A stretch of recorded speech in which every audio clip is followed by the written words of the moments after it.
Have a nice day, student. Today we take continue exercise 5.2 और 5.2 के अगले question हम ले रहे हैं 12 से अभी 16 तक है और कोशिश करेंगे कि पूरे क्वेश्चन हो जाए, ना हो तो भी एक दो क्वेश्चन बचेंगे तो अगले टर्म। तो इसमें देखिए 2AP have the same common difference। Question बोला है कि दो AP हैं जिनका कॉमन डिफरेंस सेम है ना। मान लीजिए एक AP कॉमन डिफरेंस 2 है तो दूसरे का भी 2 ही मानेंगे, यदि इसका D है तो दूसरे का भी D रहेगा। The difference between their 100 term is 100। तो जो भी दो AP हैं तो उन दो AP के 100 टर्म का डिफरेंस जो है 100 ही है। यदि कॉमन डिफरेंस सेम है तो निश्चित है कि 100 टर्म का, यदि 100 डिफरेंस आ रहा तो दोनों का 100 ही आएगा। तो दोनों टर्म में 100 टर्म का डिफरेंस कितना आ रहा 100। तो बताओ कि उन्हीं दोनों AP के 1000 टर्म का डिफरेंस क्या आएगा, है ना। पहले टर्म का डिफरेंस निकालना है, मतलब कि A और B माने दोनों जो AP बनी हैं उन APयों के बीच में कितने नंबर का डिफरेंस है। मतलब कि इसका यदि पहला टर्म माइनस करें इससे तो कितना आएगा आंसर, या दूसरे को दूसरे से माइनस करें या कि n को n से माइनस करें। तो ये देखिए यहाँ तो हम इतना लिख दिए हैं।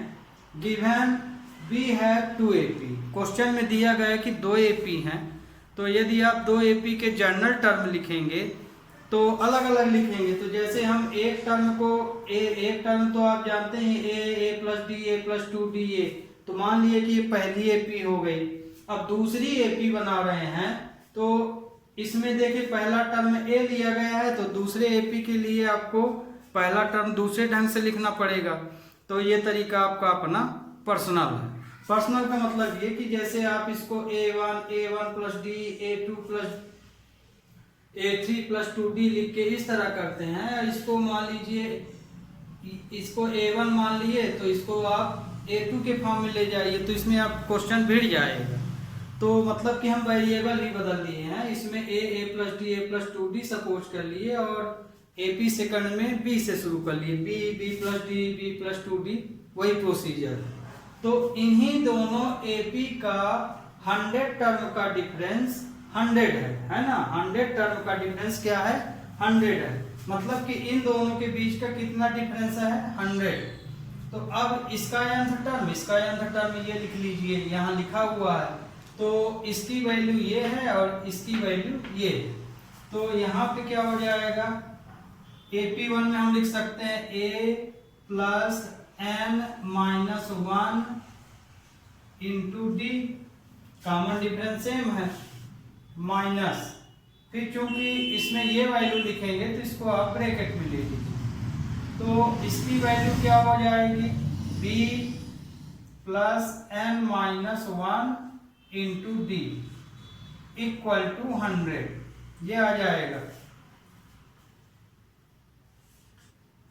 इक्वल टू 100 आ गया। अब कितने टर्म का है n की वैल्यू 100 है तो इसमें n की वैल्यू रख दीजिए, या कि क्वेश्चन को सॉल्व करके फिर 100 रख दीजिए, एक ही बात है। तो a प्लस यहाँ n की जगह पे हम 100 रख सकते हैं क्योंकि 100 टर्म का बोला है, minus b plus 100 minus 1 equal to 100, ये आया। तो a plus 99b minus b, ये b है, b प्लस 99 इक्वल टू 100 आ जाएगा। ब्रैकेट ओपन कर लीजिए। तो a plus 99d minus b minus 99, ये d है।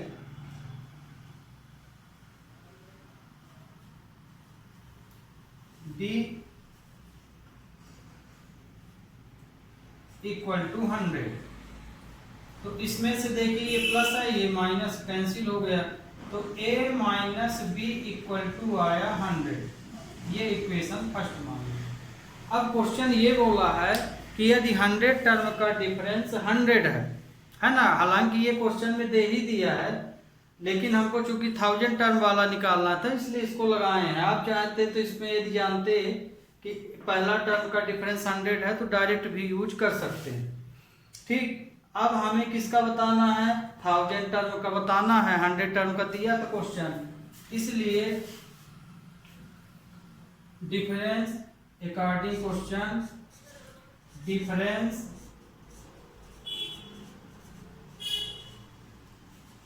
बिटवीन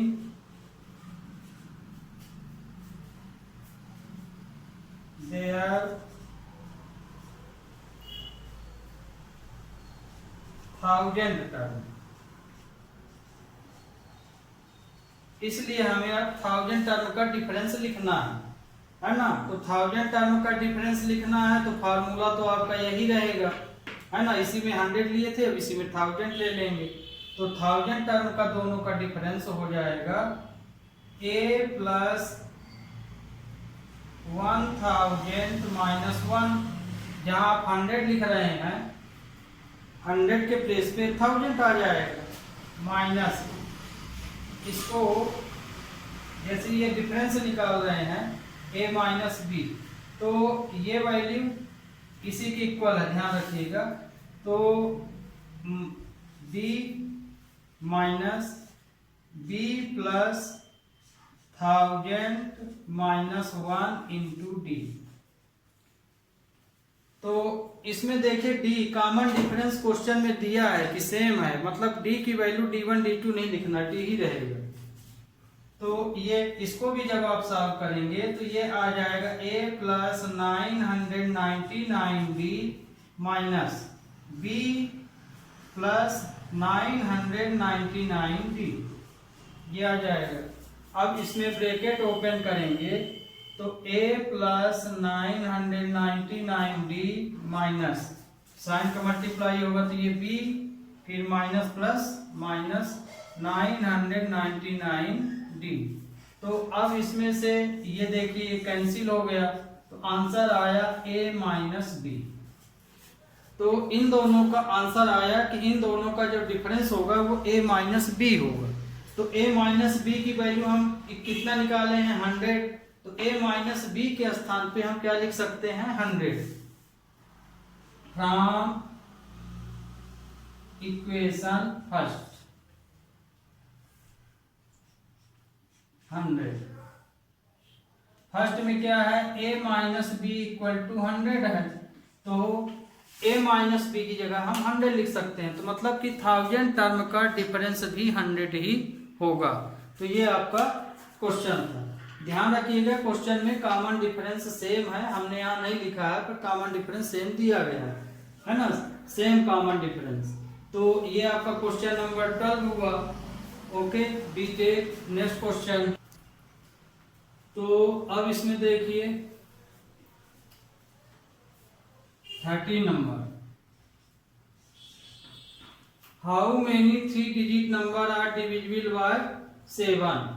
तो लेट हम तो यहाँ 3 डिजिट से ऐसे नंबर बताओ जो 3 डिजिट के, क्या लिखा है question, how many 3 digit numbers are divisible by 7। 3 digit के 7 से डिवाइड होने वाले कुल कितने नंबर हैं, ये है क्वेश्चन। 7 से डिवाइड हो जाने वाले कुल कितने नंबर होंगे। तो 7 कितने डिजिट के, 3 डिजिट के, 3 डिजिट के 7 से डिवाइड होने वाले कुल कितने नंबर होंगे ये हमको बताना है। तो कितने नंबर होंगे माने nth टर्म बताना है। तो 7 से डिवाइड होने वाले 3 डिजिट के नंबर, तो 3 डिजिट के नंबर हमारे कहाँ से शुरू होते हैं, 100 से। 100, 101, 102 से लेके 999 तक, क्योंकि 1000 लिखोगे तो 4 डिजिट हो जाएंगे, हमको 3 डिजिट का बोला है। तो देखिए 3 डिजिट के नंबर तो यहाँ से शुरू होते हैं, पर शर्त क्या रखती है उसने कि 7 से ही जो डिवाइड होते हैं। तो 100 तो नहीं होता, तो मतलब इसको नहीं लेंगे, ये भी नहीं होता, ये भी नहीं होता। 103 ये भी नहीं होगा, 104 ये हो जाएगा। ठीक, तो 104 क्या हो जाएगा, जैसे हम बोले हो जाएगा, तो तो जरूरी नहीं, इसको आपको चेक करना पड़ेगा। तो जैसे 104 हम बोल दिए हो जाएगा, तो डिवाइड करके देख लीजिए, 7 1 जा 7, तो ये देखिए नहीं होगा, तो मतलब इसको भी हम नहीं लेंगे। फिर 105 इसको भी चेक कर लीजिए, तो यहाँ पे 105 डिवाइजिबल हो जाए। तो ध्यान रखिए, इसमें बहुत इंपॉर्टेंट चीज है कि जैसे 3 डिजिट बोला है, तो आपको यदि बिल्कुल क्लियर पता है कि पहला नंबर यही होगा, तभी आप ले सकते हैं। नहीं तो जिस तरह भी हम यहाँ बता रहे हैं, वहाँ से स्टार्ट 3 डिजिट का आप नंबर लीजिए, यहाँ से शुरू होता है, इसको चेक कीजिए, क्योंकि इसमें एपी में फर्स्ट टर्म जानना बहुत जरूरी है। इस तरह के क्वेश्चन में यदि आप फर्स्ट टर्म गलत ले लेंगे, फर्स्ट टर्म का मतलब कि ऐसा पहला नंबर, उसके पहले कोई ऐसे नंबर ना हो जो 7 से डिवाइजिबल हो, उसी नंबर को आपको फर्स्ट मानना है। तो इसलिए इसको हमें बारीकी से चेक कर लेना चाहिए। तो जैसे 100 लिखे, 100 को देखे कि नहीं हो रहा, इसको भी चेक किए। इस तरह से हम देखें कि 3 डिजिट के नंबर यहाँ तक बिल्कुल 7 से डिवाइड नहीं, ये हुआ, तो मतलब कि 3 डिजिट से पहला नंबर है 7 से डिवाइड होने वाला 105। ये प्रोसीजर करने के बाद इसी तरह से आपको लास्ट से करना पड़ेगा। तो लास्ट का नंबर ये है, इसको डिवाइड करेंगे तो देखिए ये 7 से डिवाइड नहीं होगा। फिर इसी तरह से इधर की ओर आएंगे तो 900, ये भी नहीं होगा, है ना। ये आप चेक कर लीजिए, वैसे तो हम बता रहे हैं नहीं होगा, आप चेक भी कर सकते हैं, ये भी नहीं होगा। फिर ये तो होगा ही नहीं। इसी तरह से इसमें 900 ये होगा। तो जब सीरीज में इस तरह के क्वेश्चन पूछे जाए कि फला नंबर फला इतने नंबर से हमको डिवाइड के नंबर चाहिए कि कितने नंबर मिले हैं, तो इस तरह से आप क्या करेंगे, सीरीज का पहला टर्म अच्छे से फाइंड करेंगे और सीरीज का लास्ट टर्म हमारा ये था 3 डिजिट का। तो यहाँ से चेक करेंगे कि 7 से डिवाइड होने वाला 3 डिजिट का कौन सा नंबर होगा लास्ट से। तो चाहे 7 की बात हो रही हो, चाहे 5 का दिया तो 5 के लिए यही प्रोसीजर होगी, 2 के लिए दिया तो 2 के लिए यही प्रोसीजर होगी, है ना। कंडीशन के अनुसार आपको ये लेना है। तो ये वाला नंबर लास्ट में होगा। तो लास्ट का नंबर हम देखिए, शुरू का नंबर हम क्या पाए, शुरू का नंबर हमारा यहाँ पे, अभी यहाँ पे हम शुरू का नंबर लिखे थे तो 105 है और ये 100, तो हमको पहला नंबर ये मिल गया, लास्ट का नंबर ये मिल गया। अब हमें बीच के नंबर की कोई जरूरत नहीं, क्यों, क्योंकि 7 से डिवाइड भी बोला है, मतलब 7 का डिफरेंस ही होगा, क्योंकि एपी पढ़ रहे हो तो 7 का डिफरेंस कर दीजिए, मतलब कि इसमें 7 जोड़ते जाइए, अगला निकलता जाएगा। तो अब आपको सीरीज समझ में आ गई होगी। तो ये देखिए, हियर एपी क्या बनेगी 105, फिर 5 में 7 जोड़ दिए तो 112। हमें सिर्फ 2 डिजिटों की आवश्यकता है। इसी तरह से लास्ट वाला हमारा जो नंबर आया है तो वो है 994। यहाँ लिखेंगे, ये जो लिस्ट बनाए हैं या एपी बनाए हैं वो किसके लिए बनाए हैं, divisible by 7।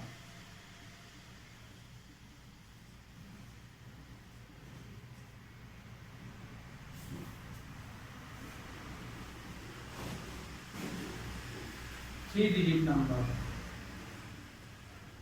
3 digit number divisible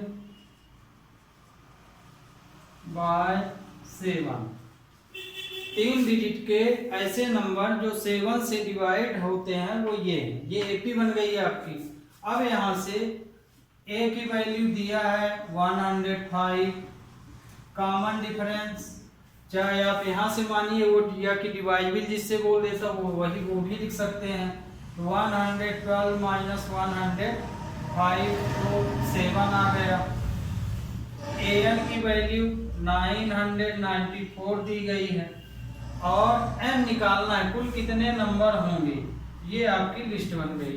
अब फार्मूला अप्लाई कर लीजिए। तो hence an equal to a plus n minus 1 into d. तो am की वैल्यू है 994 और a की वैल्यू है 105 प्लस n फाइंड करना है कॉमन डिफरेंस 7। मतलब कि ये लिस्ट बनी हुई है, इस फार्मूले में रख देना है। a की जगह a की वैल्यू, am की वैल्यू am के स्थान पे, इस तरह से। अब इसमें 994 105 इसका दोनों में इंटू करेंगे तो 7n-7 हो जाएगा। तो 994 इसमें से इसको माइनस करेंगे तो 98 प्लस 7n आ जाएगा। ठीक, अब इसको इधर ले आइए तो 994 माइनस 98 माइनस प्लस है तो माइनस हो जाएगा। इसको इसमें से आप माइनस करेंगे 98 से तो 6, ये 9 और ये 8 आ जाएगा। तो ये आया 896 इक्वल टू 7n। तो 7 इसका n इक्वल टू क्या हो जाएगा 896 अपॉन 7। इसका डिवाइड कर लीजिए तो 7 1 जा 7,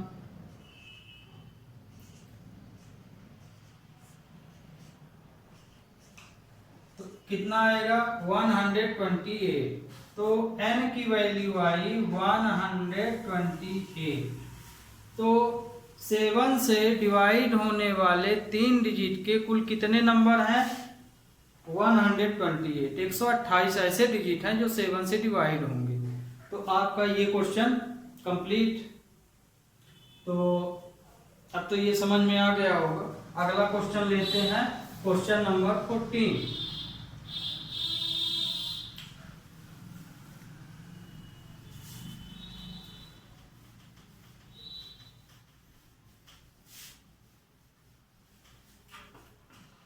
question 14 solution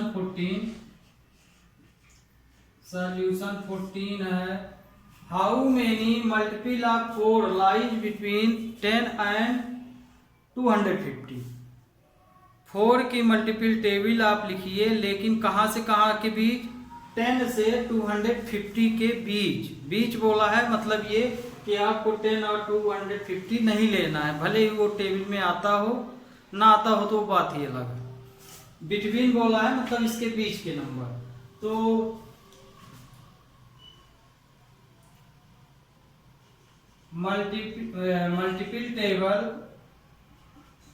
multiple of 4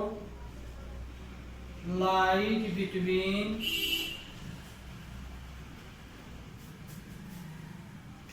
10 and 250 are.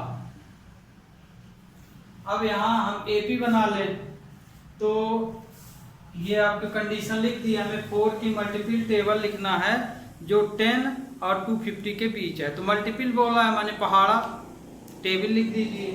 तो 10 और इसके बीच बोला है तो 4 4 दूनी 8, 8 तो 10 से छोटा है, 4 3 12 माने 4 3 12 से लिखना। तो एपी क्या बनेगी, इसकी एपी बनेगी 12। फिर इसके आगे पढ़ दीजिए 4 3 12 4 4 16 इस तरह से। इसी तरह से आपको लास्ट वाला बताना। तो लास्ट वाला नंबर कैसे बताएंगे, है ना, टेबल पढ़ के बताएंगे तो बहुत टाइम लगेगा। तो प्रोसीजर जो अभी पिछला क्वेश्चन हम बताए थे वही है, आप डिवाइड करके देखिए। तो जैसे 250 तो लेंगे नहीं, 249 इसको आप 4 से डिवाइड कीजिए तो ये नहीं होगा क्योंकि ऑर्डर नंबर है ऊपर। फिर 248 में 4 का करिए तो ये हो जाता है। तो मतलब कि हम यहाँ से चेक करेंगे, ये भी ले सकते हो, मान लीजिए धोखा है तो ये भी ले सकते हो, पर चूंकि इनके बीच का नंबर बोला है तो हमको इसके बाद का ही नंबर लेना। तो ये देखिए ये नंबर 4 की टेबल से डिवाइड हो रहा, मतलब निश्चित है कि वो 4 की मल्टीपल टेबल में आता होगा। तो मतलब कि ये लास्ट का नंबर ये हो जाएगा। तो यदि आपका लास्ट का नंबर पता लगाने में दिक्कत है तो उसे आप डिवाइड करके देखिए, जो नंबर डिवाइड हो जाए उसी को ले लेना। पर ध्यान रखिए डिवाइड सीरियल से लेना। जैसे यहाँ से स्टार्ट कीजिए 250, फिर 249, फिर 248, जहाँ पहला नंबर हमें मिल जाए पीछे माने लास्ट टर्म से भी, उसी तरह प्रोसीजर है फर्स्ट टर्म से भी। तो ये देखिए हमारी सीरीज बन गई। अब इसमें हम डिनोट कर लें, हियर ए की वैल्यू है 12, कॉमन डिफरेंस 16 माइनस 12, ये 4 हो गया। एन टर्म 248, एन निकालना। इसमें ये बोला है कि 10 से 250 के बीच कितने नंबर आएंगे जो कि 4 की टेबल में आते हों। तो hence an equal to a plus an minus 1 into d, ये फार्मूला अप्लाई कर दिए। तो an की वैल्यू है 248, तो 248 लिख लिए। a की वैल्यू है 12 लिख लिए। ये n फाइंड करना है, कॉमन डिफरेंस 4 आया। अब इसको सिंप्लीफाई कर लीजिए और n की वैल्यू निकाल लीजिए, वही आंसर बन जाएगा आपका। तो 248 12, इसका हम दोनों में इंटू किए लेते हैं तो 4an माइनस 4, तो ये आया 248, इसमें से ये माइनस हो गया तो 8 प्लस 4an, इसको भी इधर ले आ लीजिए। तो 248 माइनस 8, 4n हो गया।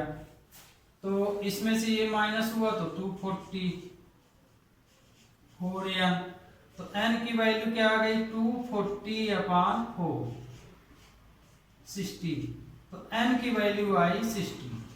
तो 4 की मल्टीपल टेबल में आने वाले कुल 60 नंबर ऐसे हैं जो 10 और 250 के बीच आते हैं। तो आपका आंसर हो गया 60। Okay student, we take 15 number.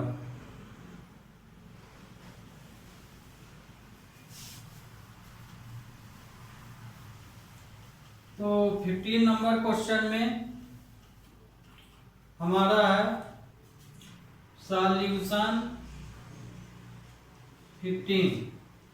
15 में बोला है कि for what value of n term of 2 AP, 2 AP हैं, उसका nth टर्म की वैल्यू क्या होगी। 2 APयों के nth टर्म की वैल्यू क्या होगी जब दोनों AP, ये AP और ये AP, जब दोनों AP इक्वल हो, जब दोनों AP क्या हों, इक्वल हो। तो क्वेश्चन ये बोल रहा है कि यदि दोनों AP इक्वल हैं तो उस स्थिति में nth टर्म क्या होगा, ये आपका प्रॉब्लम है। अब इसको हम सॉल्यूशन कैसे करेंगे, इक्वल बोला है तो मतलब कि ये AP इसके इक्वल है, तो मतलब कि इन दोनों को हम इक्वल सिंबल में लिखेंगे, इधर इक्वल टू ये। तो here given 2 AP, अब 2 AP कौन कौन सी दी है, एक ये दी है, तो मान लो हम इसको AP1 मान लिए, है ना। तो AP1 दिया 63, 65, इस तरह से ये दिया। फिर इसी तरह से ये AP2 कितना दिया है, AP2 दिया है, AP1 लिखे हैं तो यहाँ पे A और उसकी वैल्यू भी लिख लीजिए, और एंड AP2 कितना दिया है 3, 10, इस तरह से दिया है ये AP। ये देखिए AP, फर्स्ट AP हम इसको मान लिए, सेकंड AP इसको, AP1 मतलब फर्स्ट AP, AP2 मतलब सेकंड AP।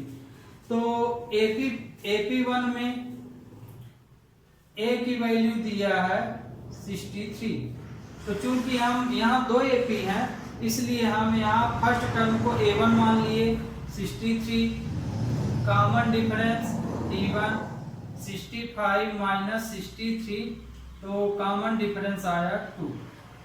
ये सेम इसी तरह AP2 में, तो चूंकि ये A1 की वैल्यू माने हैं इसलिए वहां पे A2 ले लीजिए, तो यहाँ पे A2 की वैल्यू है 3 और कॉमन डिफरेंस D2 कितना आ जाएगा 10 माइनस 3 इक्वल टू 7।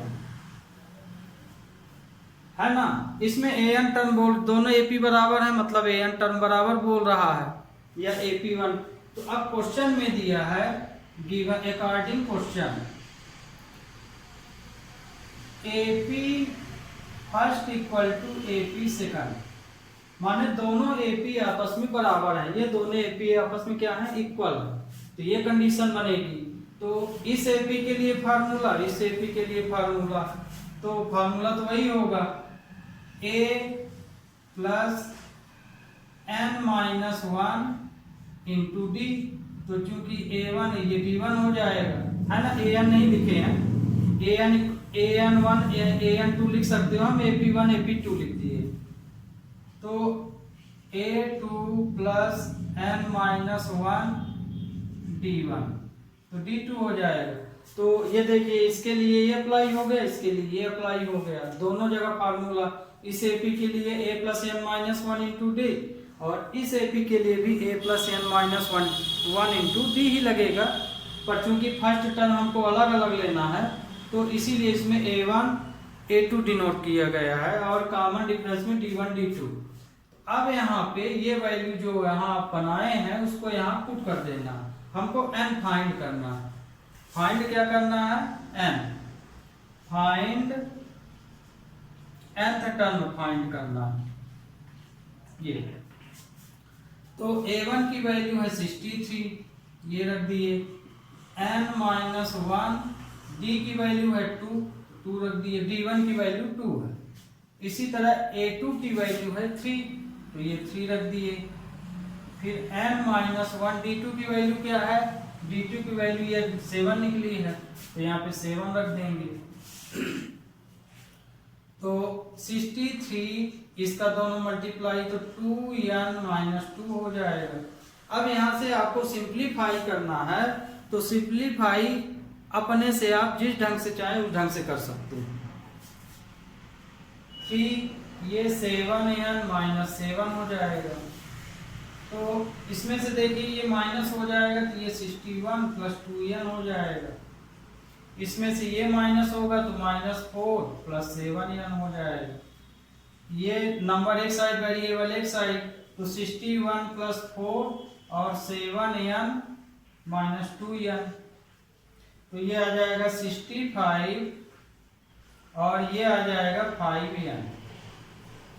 तो n की वैल्यू क्या आ जाएगी, n इक्वल टू आ जाएगा 65/5, मतलब इसमें से इसका डिवाइड हो जाएगा, तो n की वैल्यू आई 13। देखिए सिंप्लीफाई करते समय आप वेरिएबल चाहे इधर रखें चाहे इधर रखें, है ना। बहुत बच्चे क्या है कि जबरदस्ती वाली बात करते हैं और आपस में बात करते हैं कि इसको इसी साइड रखो, इसको इस साइड, वो आपका सिंप्लीफिकेशन कहलाता है। तो आप सिंप्लीफाई करते समय वेरिएबल चाहे इस ओर रखिए चाहे इस ओर रखिए, है ना। लेकिन लास्ट में जो आंसर लिखिए तो वेरिएबल को हमेशा लेफ्ट हैंड साइड ही रखना चाहिए, मतलब इधर, है ना। तो ये ध्यान रखिएगा, इसको वेरिएबल इधर नहीं लिखिए, रखना। सिंप्लीफाई करते समय आप काम कर सकते हैं। तो n की वैल्यू आई 13। तो कहने का मतलब ये कि इन दोनों का nth टर्म कितना होगा, 13 टर्म तक ये इक्वल मानी जाएगी। तो ये आंसर हुआ। अब हम ले रहे हैं क्वेश्चन नंबर 16। तो 16 number question,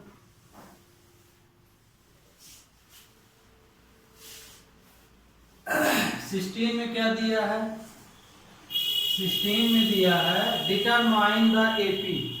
determine the AP का मतलब यहाँ पे ये है कि आप एपी सीरीज बनाइए। डिटरमाइन द एपी मतलब हमें एपी सीरीज को बनाना है, फाइंड करना है, जो भी आप मानिए। फिर तो फाइंड कैसे करना है दिया है।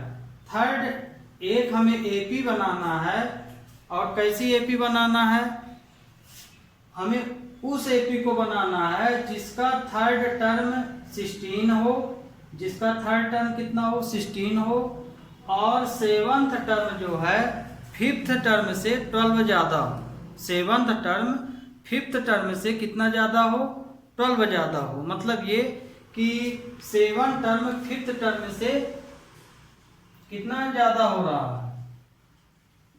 ऐसे बोल रहा है ना। तो मतलब ये कि 7th टर्म और 5th टर्म का डिफरेंस 12 दे रहा है। इस तरह से लिखने का मतलब क्या हुआ कि 7th टर्म जो है 5th टर्म से 12 ज्यादा हो रहा। तो कहने का मतलब ये कि 7th टर्म और 5th टर्म में कितने का डिफरेंस हो रहा है, 12 का। तो आप यदि ये क्वेश्चन समझ गए तो डायरेक्ट ये लिख सकते हैं, नहीं समझे तो कंडीशन इस तरह बना सकते हैं। तो और थर्ड टर्म आपका क्या दिया है 16, तो थर्ड टर्म मतलब a+2d बोल रहा है, तो a+2d कितना बोल रहा है 16 है ना। ये क्या बोल रहा है 7th और 5th बोल रहा है, मतलब कि a+6d माइनस a+4d को बोल रहा है कि इन दोनों का डिफरेंस कितना है 12 है। तो क्वेश्चन तो समझ में आ गया होगा, अब हम सॉल्व करते हैं।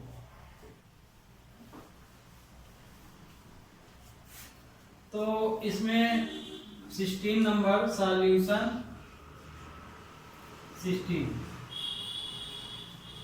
गिवन थर्ड टर्म्स 16 ये दिया है। तो थर्ड टर्म 16 मतलब कि a+2d = 16 है ना। आप ये भी लिख सकते हैं, ये हमारा इक्वेशन फर्स्ट हो गया है ना। थर्ड टर्म में इज 16 मतलब a+2d = 16 बोला। फिर 7th term exceed the 5th term by 12 and 7th terms exceed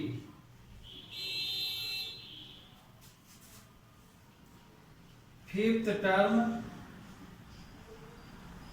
+12 ये दिया है। हम डायरेक्ट नहीं लिखे हैं, जो अभी बताए थे कंडीशन बना दी है। तो ये क्या हो जाएगा 7th टर्म्स, ये 7th टर्म इसको इधर ले आए तो ये 5th टर्म हो जाएगा = 12। अब इसकी कंडीशन क्या है, 7th टर्म को हम क्या लिख सकते हैं a+6d है ना 7th टर्म को, और 5th टर्म a+4d = 12। सिंप्लीफाई कर लीजिए तो a+6d माइनस a-4d = 12। तो a तो कैंसिल हो गया, 6d और 4d माइनस है तो ये 2d = 12 आएगा। तो d की वैल्यू क्या आ गई 6, d की वैल्यू 6 आई। यही d की वैल्यू हमें इस इक्वेशन में पुट कर देना है। पुट इन इक्वेशन फर्स्ट, तो फर्स्ट में रख देंगे। तो ये वैल्यू कहाँ रखना है आपको, यहाँ पे रखना है। तो ये हो जाएगा a+2d की वैल्यू 6 = 16। तो a+12 = 16, तो a = आ जाएगा 4। तो ये देखिए हम a और d की वैल्यू फाइंड कर लिए। तो किसी भी सीरीज को बनाने के लिए हमें किसकी जरूरत होती है, जनरल टर्म में क्या लिखा रहता है a+d a+2d a+3d ये लिखा रहता है, और लास्ट में a+n-1 × d। तो हमें किसी एपी को बनाने के लिए a और d की आवश्यकता होती, माने फर्स्ट टर्म और कॉमन डिफरेंस। तो हमको दोनों चीज मिल गई, a की वैल्यू भी मिल गई और कॉमन डिफरेंस भी मिल गया। इसलिए अब हम जनरल टर्म लिख के एपी बना सकते हैं। Hence general term of AP क्या होती है a+d a+2d इस तरह से डैट है ना। ये नहीं बोला कि हमको कहाँ तक निकालना है, तो आप शुरू के 2-3 टर्म निकाल दीजिए, उसके बाद डैश कर दीजिए। और बहुत सारा निकालना है तो वो आपकी मर्जी, ए डी की वैल्यू रखते जाइए और जहां तक करना वहां तक लिख सकते हैं। तो a की वैल्यू है यहाँ पे देखिए a की वैल्यू है 4, a की वैल्यू 4 और डी की वैल्यू क्या है 6।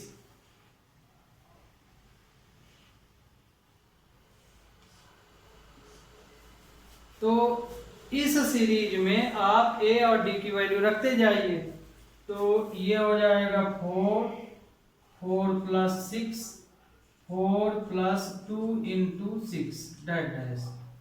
तो ये आ जाएगा 4 10 16 डैश। तो ये आपकी एपी सीरीज बन गई।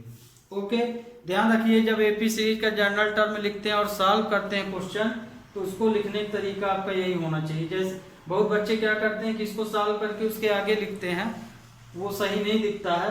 आगे जनरल टर्म लिखिए, फिर इस तरह से सीरीज बना दीजिए, है ना।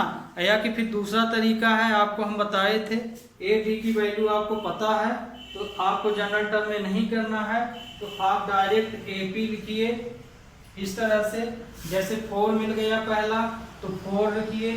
अब इसमें कितने का डिफरेंस होना चाहिए 6 का, तो 6 जोड़ते जाइए। 10 आ गया, 10 में 6 प्लस कर दिए, 16 आ गया, 16 में 6 प्लस कर दिए तो 22 आ गया।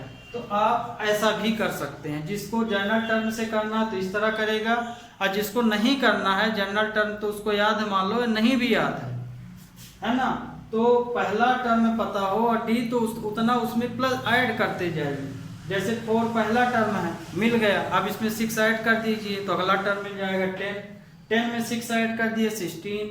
इस तरह से वो कर सकता है। पर ध्यान रखिए जनरल टर्म आपको याद ही होना चाहिए, है ना, क्योंकि यदि नहीं याद करेंगे तो ये क्वेश्चन बन जाएगा पर माइनस माइनस वाले आ गए, फ्रैक्शन आ गए, तो उसमें तो आपको डायरेक्ट करने में दिक्कत जाएगी, है ना, गलत भी हो सकता है। तो इसमें रखेंगे तो आपका क्लियर रहेगा। Okay student, we take next question.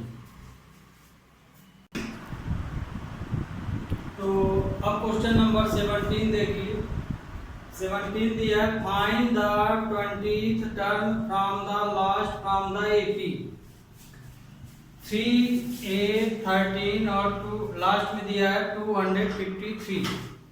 तो हमें एपी की सीरीज दी गई है और बोला गया है कि लास्ट से 20वां नंबर निकालिए। तो ये तो शुरू का 20वां नंबर होगा, इधर से हमको इधर से बोला, इधर से काउंट कीजिए और फिर 20 नंबर निकालिए, है ना। तो ये क्वेश्चन है, ये एपी दी गई है आपको और ये फाइंड करना है। Find from the last, find from the last. हमें इस सीरीज में लास्ट से 20 नंबर फाइंड करना है इधर से काउंट करके। तो हम क्या कर सकते हैं, इस सीरीज को उल्टा लिख सकते हैं। तो इसको हम इधर लिखते हैं, इसको इधर, तो ये उसी तरह से बन जाएगा क्वेश्चन।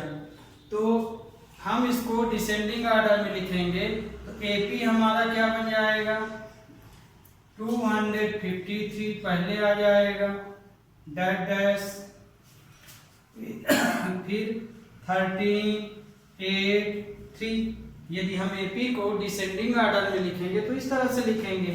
हम ऐसा क्यों कर रहे हैं, क्योंकि हमें क्वेश्चन बोला है फ्रॉम द लास्ट, पीछे से 20वां नंबर निकालिए, माने लास्ट से 20वां नंबर। तो हम एपी सीरीज को ही पलट दिए, तो हमारा ए यही रहेगा, कॉमन डिफरेंस तो आप कहीं से निकाल लीजिए। तो हियर ए की वैल्यू हो गई 253 और यहाँ पे कॉमन डिफरेंस 8 माइनस 13 लिखेंगे, पीछे वाले से ही आगे। तो कॉमन डिफरेंस कितना आ जाएगा, -5, है ना। और ए एन टर्म इसमें 3 माना जाएगा, कितना माना जाएगा 3, लास्ट में भी ये हो गया।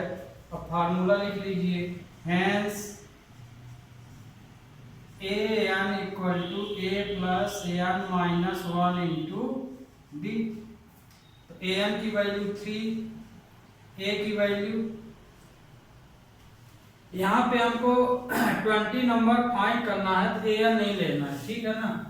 एन 20 दिया है तो ए एन की वैल्यू हमें फाइंड करना, ए एन ये। तो यहाँ पे n की जगह 20 लिख सकते हो, n 20। a की वैल्यू है 253 प्लस n की वैल्यू है 20 माइनस 1, कॉमन डिफरेंस -5। तो 253 प्लस ये 19 इंटू 5 हो जाएगा। तो 253 माइनस 95। अब 95 को इससे माइनस कर दीजिए, तो 8 तो 5 और 1, 153 में यदि हम 95 का 8 5 13, ये कम हो गया तो 10 में 5 8 1, 158 आएगा। तो 820 टर्म कितना आया? 158। तो ये क्वेश्चन आपका कंप्लीट हो गया। तो ध्यान रखिएगा, यदि क्वेश्चन में फ्रॉम द लास्ट लिखा है तो आप सीरीज को पलट लीजिए और फिर फाइंड कीजिए। पर ध्यान रखिए, ये an टर्म भी मान सकते हैं, पर मानना नहीं है, an हमको फाइंड करना है। सॉल्यूशन 18। सॉल्यूशन में दिया the sum of 4th and 8th term of an AP 24। किसी एपी का 4th और 8th टर्म 24 दिया है ना। सम ऑफ दोनों को जब टोटल करें 4th टर्म और 8th टर्म तो 24 आता है। अगली कंडीशन में दिया 6 और 10th टर्म को यदि हम प्लस करें उसी एपी में तो 44 आता है। तो बताओ कि एपी के शुरू के 3 टर्म क्या होंगे, माने एपी के शुरू के 3 टर्म लिखना। तो here given 4th plus 8th term कितना दिया है? 24। इसको सिंप्लीफाई कर लीजिए। 4th टर्म को हम क्या लिख सकते हैं? a plus 3d। इसको क्या लिख सकते हैं? a plus 7d equal to 24। तो ये हो जाएगा 2a plus 10d equal to 24।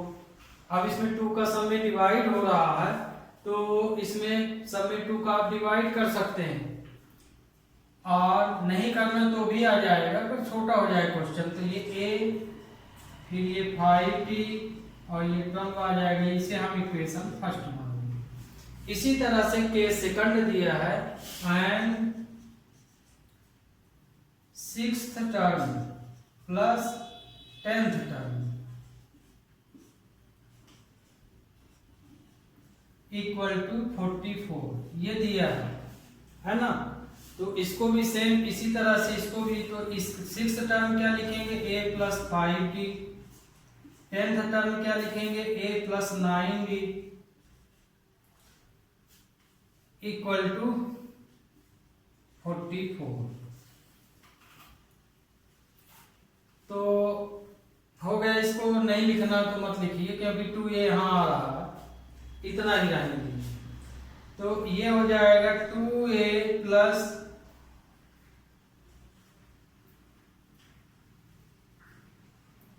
14d equal to 44। ये इक्वेशन 1 है, ये इक्वेशन 2।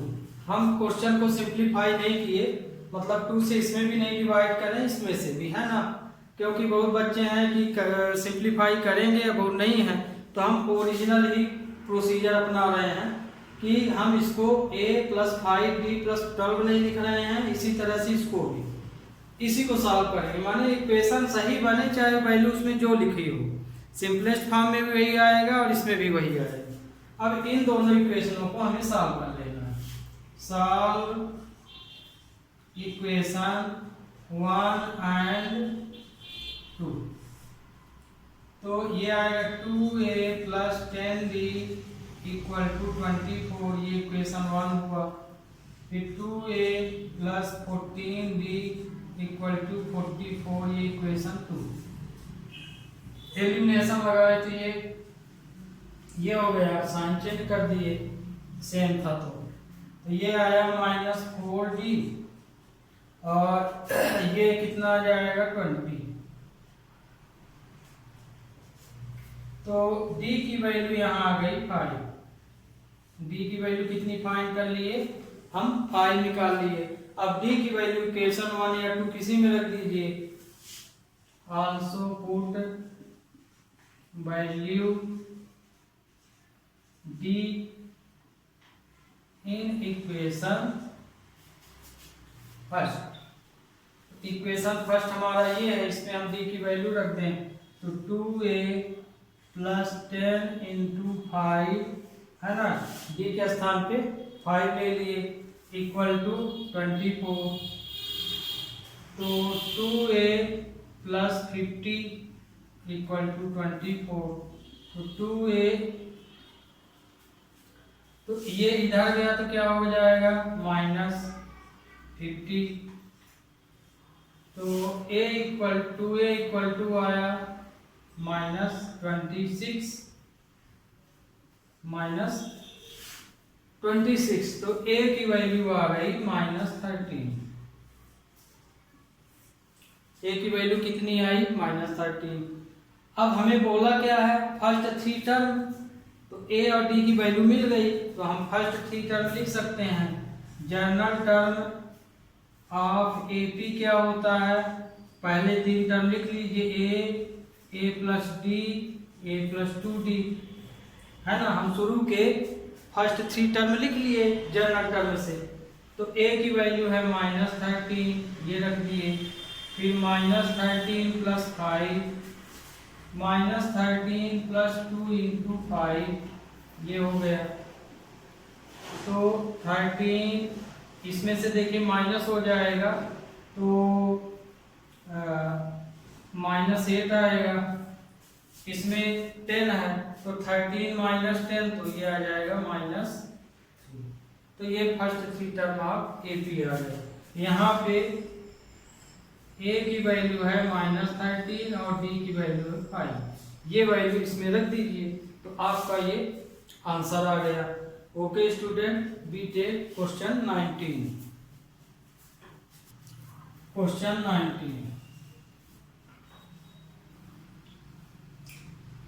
19 में दिया है Subba Rao started work in 1995। Subba Rao जो है एक काम को कब से स्टार्ट करता है, 1995, सन 1995 से। तो 1995 में उसकी साल भर की सैलरी, एनुअल लिखा है, साल भर की जो सैलरी थी वो 5,000 रुपये थी। एक साल में मतलब वो 5,000 पाता है टोटल जोड़ा जाए तो।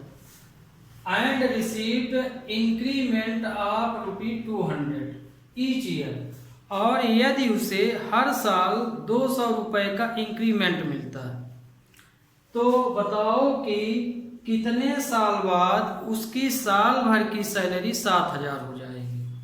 ये है क्वेश्चन। तो मतलब कि शुरुआत नौकरी कहाँ से की उसने, 1995 से, माने पहली सैलरी उसकी पहले साल की 5,000 है, मतलब ए की वैल्यू बोल दिया कि 5,000। ओके, जो पहली फर्स्ट टर्म क्या मानेंगे, जो पहली बार आपको मिल रहा है वो फर्स्ट टर्म माना जाएगा। तो सुब्बा राव को क्योंकि ये एनुअल बोला गया है तो पहले साल की उसकी कमाई है 5,000, तो मतलब ये ए की वैल्यू 5,000 दिया क्वेश्चन में। फिर हर साल उसमें 200 का इंक्रीमेंट लग रहा, 2 ही 100 बोला है तो जितने साल हो जाएगा 200 का लगेगा, माने कॉमन डिफरेंस 200 बोल रहा है। तो कितने साल में, मतलब कि n की वैल्यू पूछ रहा, कितने साल में उसका पैसा 7,000 हो जाएगा। तो मतलब जो ये 7,000 है ये an टर्म दिया है, n निकालना। तो here given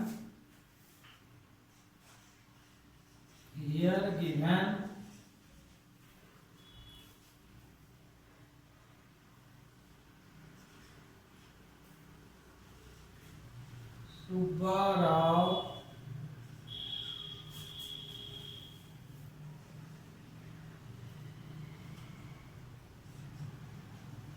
first annual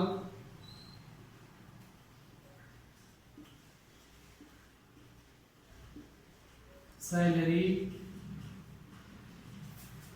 A equal to ₹5,000। Subba Rao की फर्स्ट एनुअल सैलरी कितनी है? 5,000। इंक्रीमेंट पर ईयर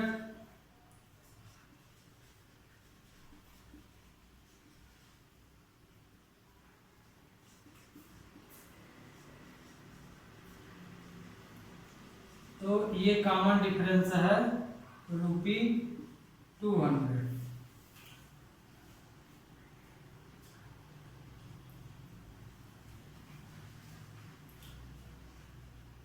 एंड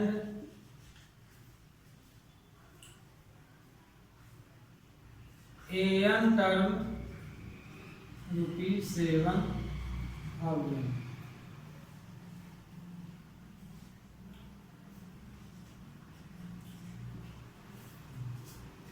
अब इसको फार्मूला लगा लीजिए। Hence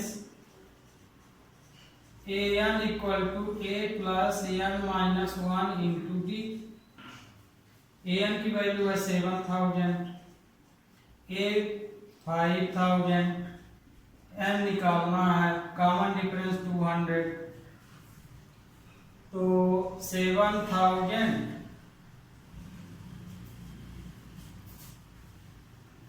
5,000 plus 200 N minus 200। तो इसमें से 7,000 माइनस 5,000 प्लस 200, हम पूरे नंबर इधर ले आए हैं। चाहे तो आप इसका माइनस भी कर सकते हैं। ये तो इसमें से तो ये गया तो 2,000 बचा। 2,000 में 200 जोड़ दिए तो कितना हो गया? 2,200।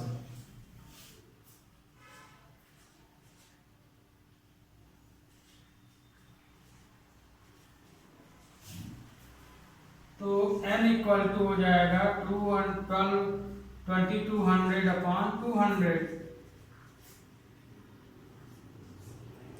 इससे कट गया 11।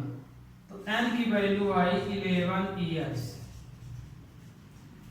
11 साल में उसकी सैलरी यदि 200 के हिसाब से बढ़ती है पर ईयर, तो 11 साल में वो 7,000 पाएगा। Okay student, we take last question. तो अब हम आपका लास्ट क्वेश्चन लेंगे। तो लास्ट क्वेश्चन इसमें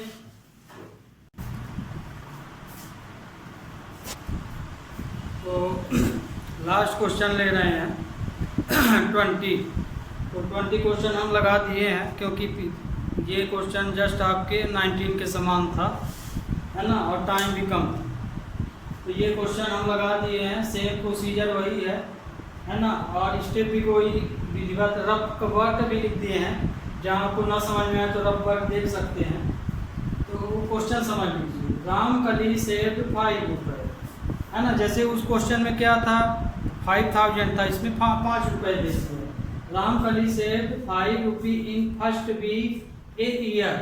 रामकली जो है साल के पहले सप्ताह में, साल के पहले सप्ताह में वो 5 रुपये बचाती है ना।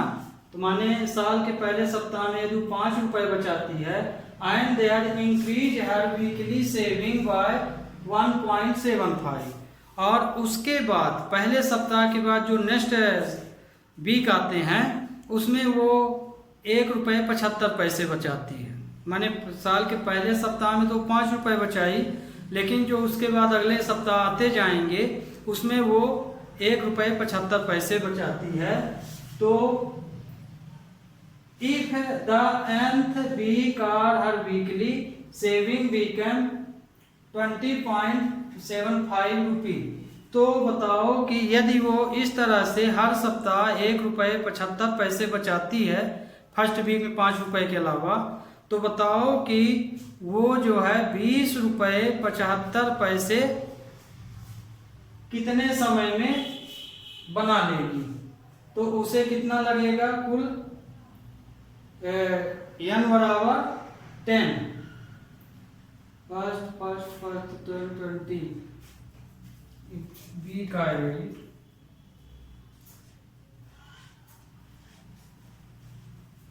ओके, तो ये क्वेश्चन आपका कंप्लीट हो गया।